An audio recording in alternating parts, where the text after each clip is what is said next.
Pergantian tahun tidak hanya dimanfaatkan seseorang untuk memperbaiki diri, namun juga dilakukan seseorang untuk memperbaiki penampilan, salah satunya gaya rambut. Gaya rambut setiap tahunnya akan selalu berbeda dengan tahun sebelumnya. Meskipun demikian, bukan berarti gaya rambut tersebut akan ditinggalkan. Bahkan cukup banyak pria dan wanita yang memilih gaya rambut pendek.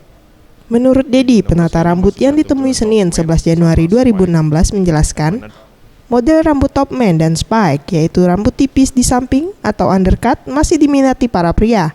Sementara untuk wanita, model rambut pendek layer dan segi masih populer di kaum hawa. Namun untuk tren rambut di tahun 2016 lebih cenderung ke warna coklat. Untuk cowok ya, tren 2016 kayaknya masih jatuh ke top man sama spike, yang mana di sininya tipis samping undercut kayak gitu.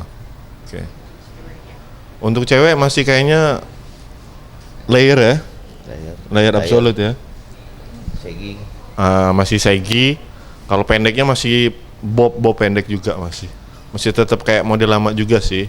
Cuman lebih cenderung kalau 2016 agak ke pendek kayaknya.